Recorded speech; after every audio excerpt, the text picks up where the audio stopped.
Hi, everyone, and welcome to the Missing Link for SLPs podcast.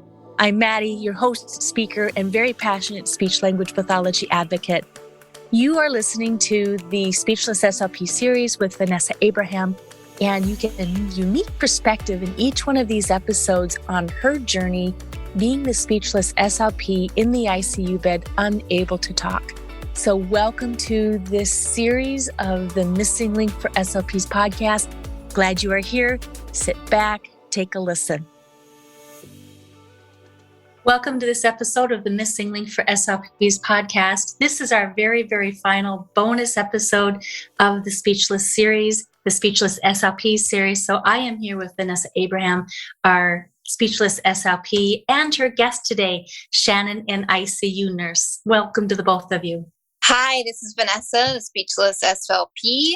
Hi, this is Shannon. Thanks so much for having me on today. So happy you're here. These are such important discussions to be having, and I'm glad you came on because you were one of Vanessa's ICU nurses. And what an incredible position to be in. My daughter-in-law is an ICU nurse, and she just has these stories. So I'm so excited to be asking you some questions. Before we jump into those bigger questions, though, tell us a little bit about yourself and your background. Sure. I am Shannon, and I've been a nurse for, June 7th will be 15 years since I passed my boards, if you can believe it. And I am a mom to 2 kids, a 10 and an 8-year-old.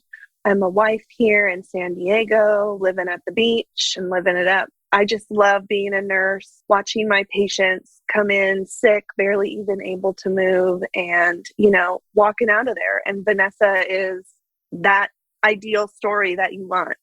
So, yeah, I'm so excited to be here and share some of our experiences with everyone. She's the ideal podcast guest, too, because she just is like, yes, let's talk about all these things. Yeah. So it's excellent. Vanessa, anything you want to add before we jump on in?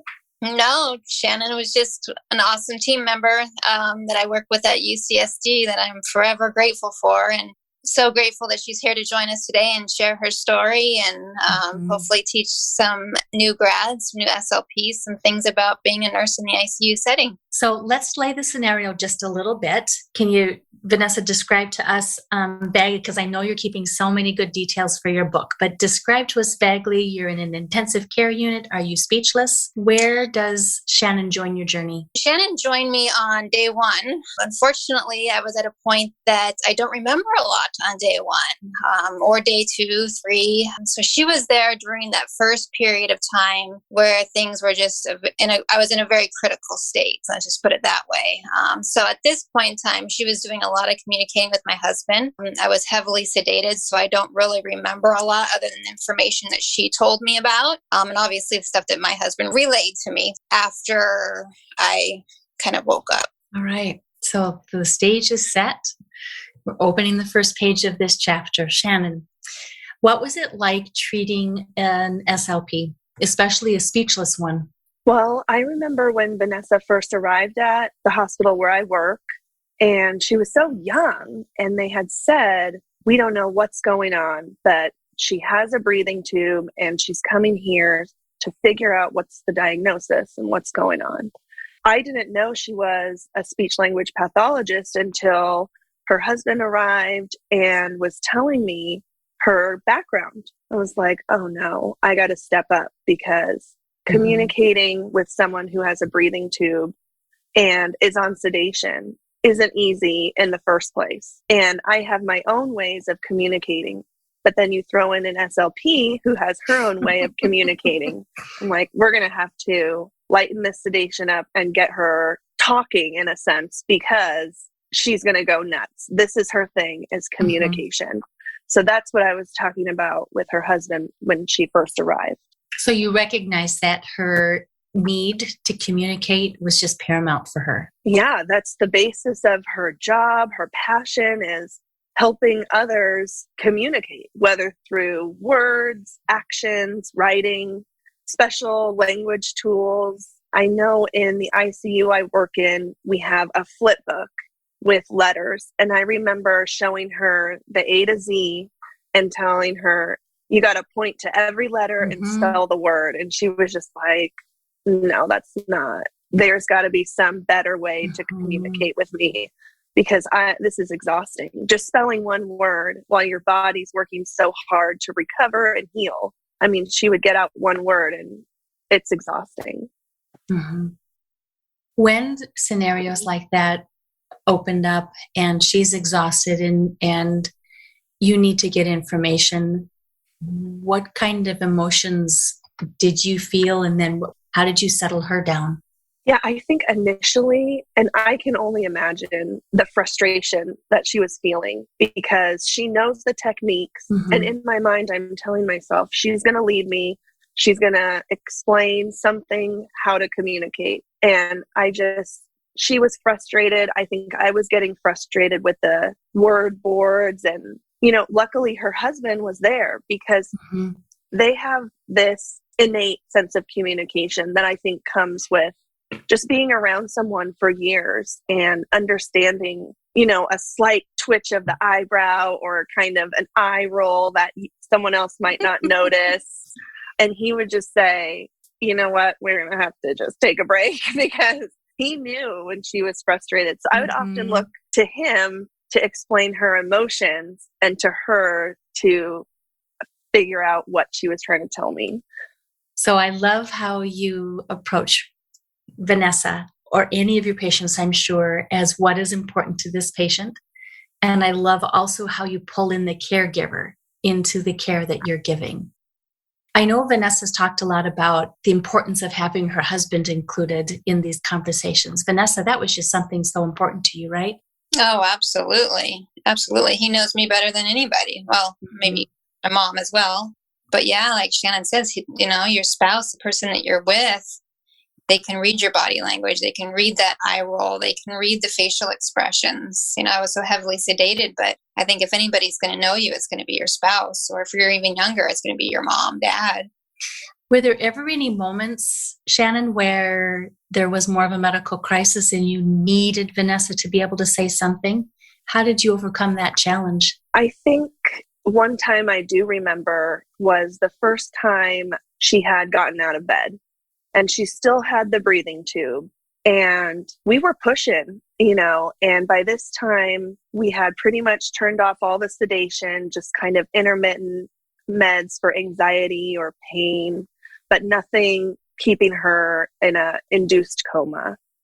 And we said, it's time to walk, Mm-hmm. And I was so nervous because she hadn't been out of bed for a couple days, and who knows how long she was in bed in the other hospital without doing any exercise.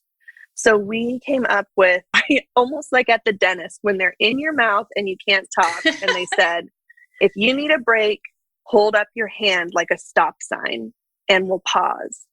So here we go, getting her out of bed with the ventilator, and she had to use a walker. And she's this young woman kind of stumbling down the hall, chased by all this medical equipment. And there's me saying, put your hand up when you need a break. And finally, we made it right out of the room, and she put her hand up. And I was like, that's it. Get the chair. We're going to have a 5-minute break. And I just think that the planning of communication and thinking about what could potentially go wrong in the situation, and both parties knowing how to stop an action or change course quickly really helped, because she could have, if we didn't know the conversation and the signs, could have fallen, her breathing tube could have come out. And just the planning part was so important in that situation. Mm-hmm. Good insight. So what would you say is your greatest strength then as an ICU nurse? Wow, that's a really interesting question. I don't know if I've ever really thought about that. I think I have a deep level of compassion for everyone who comes into the ICU, whether or not you're my patient in the bed, you're a family member, you're a coworker. I just want to make sure that you leave my ICU better than when you arrived. Mm-hmm. And the personal connections I make with people is so important to me. I really think I pay very close attention to these small signs, facial twitches, little movements that patients make. And that really drives my nursing intuition to know if my plan of care is going in the right direction or not. And that attention to details really developed over my years as a critical care nurse. So for the new SLP, the graduate student or somebody transitioning into the medical setting, what words of advice do you have for developing that empathy and that rapport with the patient and their family? Yeah, I think especially after the COVID pandemic, where a lot of hospitals almost turned into prisons and no family and no visitors were allowed, mostly for good reason. But I think it's time to welcome visitors back into the hospital, especially close family members, because you can learn so much about that patient from their family member who brought them in, who knows their history, those innate signs. If something looks different than what it did at home, oh, her mouth isn't usually drooping like this, but Vanessa always had this head tilt because of her one-sided weakness. And it almost became normal to see this head tilt. And her husband would always be like, that's not normal for her. She doesn't usually cock her head to the right, So just being able to know. And I think as a new SLP, you got to do all the talking too. Mm-hmm. And you're constantly interviewing and triaging, but it's important to let the patient speak as well and to give that person time, especially in the ICU. Think of the whole person, all the medications they're on, maybe sedation, maybe not. Give that person time to react to your questions and to your interview, because they do have something to say, even if they can't talk. So for communicating with a speechless patient, what would you like the speech pathologist specifically to know other than, I love the cues you've given. Is there anything else you can add about building rapport with the speechless patient? I really think a lot of care and compassion comes from physical touch as well. And sometimes just, if it's safe, that skin to skin, if you can remove your gloves, touch your patient's face, hold their hand while you're talking to them, rub their back or their shoulder a little bit, and reassuring them that where they're at right now in their life is okay. Maybe they can't talk, maybe they can't swallow or eat a complete meal, but that's okay. And everyone here is there to support them. And everyone really does have something to say. I do think that we've kind of lost that the past couple years, the human touch. And I wish that would come back a little bit more to nursing. Vanessa, I know you have some thoughts on that. Yeah, when she was talking about the human touch, it reminds me of a previous podcast we talked about where that human connection and touch, and that really resonated with me because that was one of the things that I felt like really lifted me up. It lifted my spirits. Nurse Laura was even talking about when she gave me a foot massage and rubbed lotion on my feet, and that human touch, it lifted me up. It made me feel good. It calmed me. And I think that's really important, what she was just saying about what's happened in the world in the past 2 years and how we've lost that touch and that physical, and embracing your patients like that, even the patients' families, being able to shake hands with them. And since the hospitals have lost it, I do think that's really sad. And I would love to see that come back in some way. I don't know if it is. I'm not in the hospital setting now, which is a blessing. But I do agree with all of that. I think that's really important.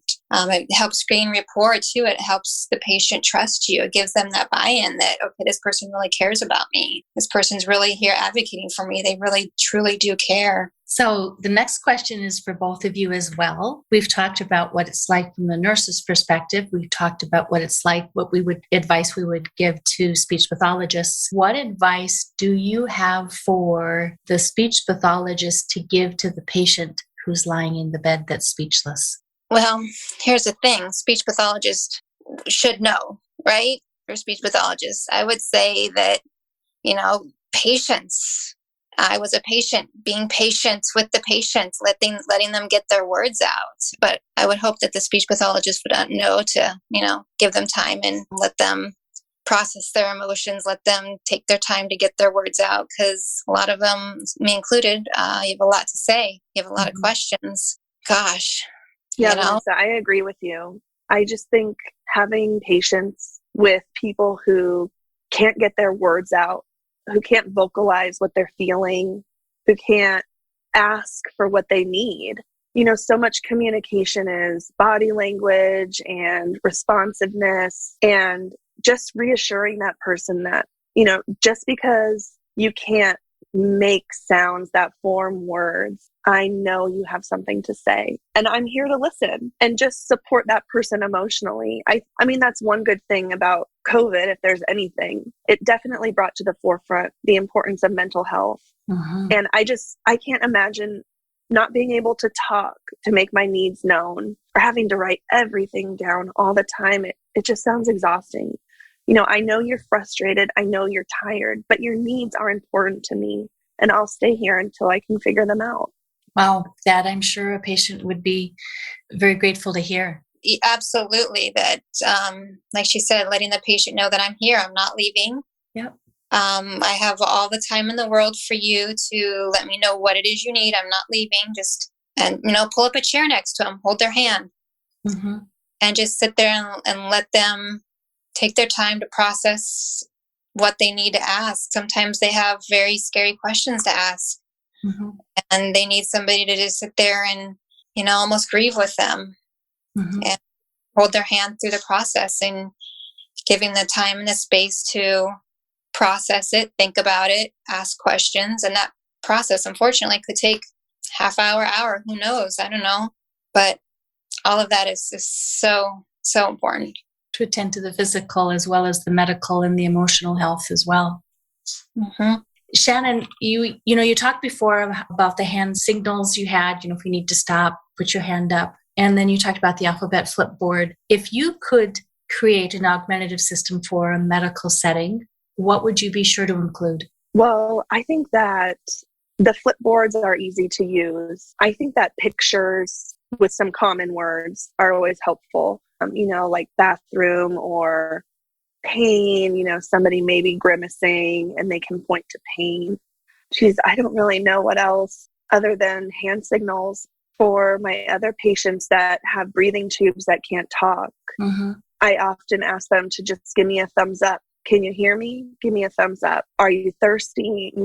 People who have breathing tubes can't drink, and they often have really dry mouth from all the meds and everything. And that's kind of the first thing I think of when patients are looking uncomfortable, is they're probably just dry. I don't know what other tools we could use out there in the ICU. It's an interesting situation where the medical needs are so high and the communication needs can be so low. So think of how it is working alongside speech language pathologists. From a nursing perspective, how does that work?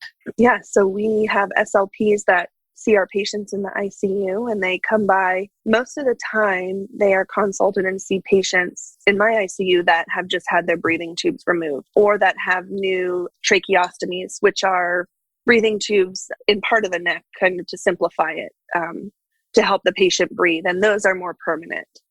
And with those types of tubes, the patient can eat, and the speech language pathologist teaches them how to do it, and also how to talk again. Because if you think about the airflow, right, it goes out through the trach and it doesn't pass through the vocal cords, so there's no sound. I think another really important thing that our SLPs do is cognitive therapy. There's a huge disconnect between physically making it out of the ICU and cognitively making it out of the ICU. Someone's vital signs might be great. Their infection is on the mend. Physically, they're looking great. But in their minds, they have delirium. They're confused. Their sleep-wake cycle is off. They need some help mentally. And unfortunately, oftentimes, I just don't have time to do that. And our SLPs come in and do cognitive behavioral therapy with them, with questionnaires and, almost like retraining the brain to put A and C together by getting to B. And that is so important to me, because I can mend someone physically and get them, maybe I can get them home from the ICU. That's great. But if they're so confused and anxious and scared all the time, have I really done my job? Is this a good quality of life? And the SLPs really come in and I think help prevent delirium and treat it. In increasing their chance and success of staying home. Yeah, exactly. Right. And not bouncing back or living with fear of coming back to the hospital. It can be scary. I'm sure Vanessa knows it is scary being in the ICU. I'm scared sometimes, but as a patient, I just can't imagine waking up and the stranger being in your room. And I don't know. It must be really frightening. In previous episodes, I had mentioned that I was in a trauma unit, and the nurses, when they came into the room, it felt like they were coming into just my little area. That was my little bubble, because that's all I had. That's all I could do. Vanessa, what was it like when anybody approached your bed that you didn't know? Were you any strategies or recommendations for body posture, eye gaze, smiles, things like that? How did you know? When people I didn't know came in the room, it always just made me anxious. What are they here for? What are they going to tell me? Are they going to tell me very bad news? Are they going to bring good news? It was just always an anxiety provoking thing for me.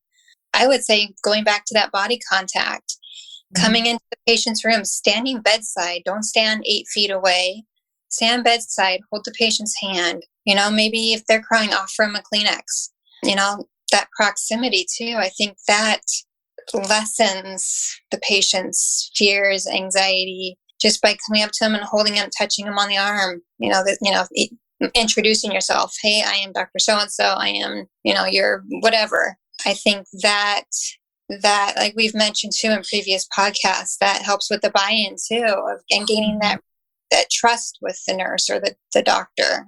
I've said this a million times, and I'm just going to say it one more time because this is my final podcast, but the team at UCSD, they are phenomenal. They all just knew exactly what I needed, what to say, when to say it, how to approach me, what I needed. Even when I couldn't communicate, they somehow were able to read between the lines and know that, hey, she needs her feet rubbed right now, or hey, she needs sedation, or she just needs a clean, or maybe we all just need to leave the room and let her just cry for 10 minutes.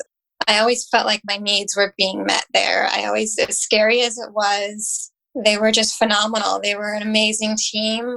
And trust me, I had dozens of people coming into my room that I didn't know what they were there for, what kind of tests they wanted to run, or what their titles were. But somehow I always had a sense of security and feeling that I was going to be treated with respect, and they would always be fighting for me and always by my side. And here they are all 3 years later, still by my side. It says a lot about the there. Makes me emotional. I know you're getting to me here, Vanessa. I think everything you're saying is so right, though. Like, even something as simple as, what side of the bed do I approach? I mean, for someone who can't lift their head and look to the right, if you're standing on that side of the bed and talking to them, they can't even look you in the eye or see who you are. Get down to their level or raise the bed up, go to the correct side of the bed and think about what's best for them, not what's convenient for me all the time. And just look them in the eye and say, I'm a nurse and I'm here to take care of you. I think it's so reassuring to hear that. I always, when you said raise your bed or go to their level, even when I'm working with my young children at the school setting, I always bend down and I get at their level and I look them in the eye.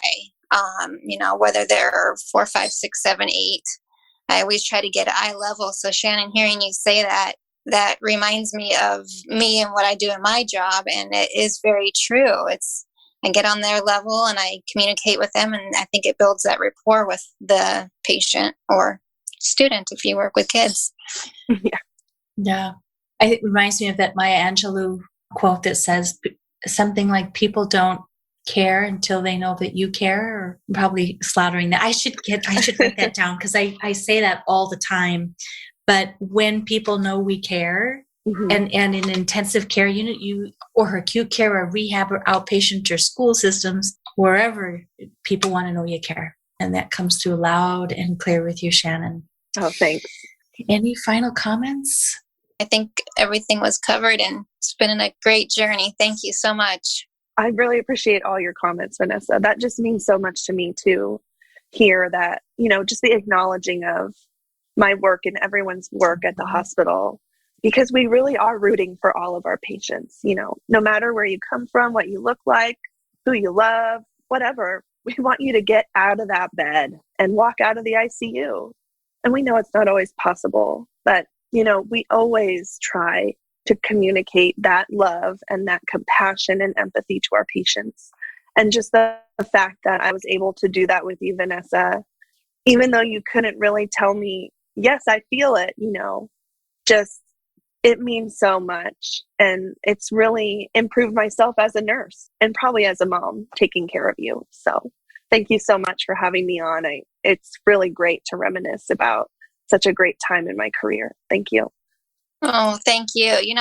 When I was there, and especially since I got out, it's kind of been my mission to always make sure my team understood how much what you guys did for me. I know from working in the schools as a speech pathologist that often your job, you get overlooked. Sometimes you have really bad days, rough days. You go home and you often think, gosh, why am I doing this? And you're often not appreciated. And I know that from my own job. And it's always been my goal to make sure everybody on my team knew how much both Dale and I appreciated everyone. You guys just rose to the challenge and went above and beyond our expectations, and forever grateful. So I want everybody listening to hold on to that hope that what you are doing as a speech pathologist is making a difference. Whatever setting you're in, that you may have somebody who can't say their gratitude back or whatever's holding them back, but you are making a difference as evidenced by this podcast episode today. Thank you. Thank you. Thank you so much. And a special, Vanessa, this has been a gift you've given us in our field. You've been brave. You've come forward. You've been honest and transparent. And I cannot wait for your book to come out. Thank you. Thank you for allowing me to go on this journey with you and share my story. It's incredible. So, hey, SLPs, that concludes this episode of the Missing Link for SLPs podcast. Please visit my website at freshslp.com, follow me on Instagram, or jump on Facebook to connect in our safe and friendly Fresh SLP community, where we are empowering new and transitioning SLPs. If you found value in this episode or in any way had an aha moment, or I gave you a fresh perspective, please show me some SLP love and support me on iTunes or the Apple Podcast app, or subscribe to me on YouTube. You got this.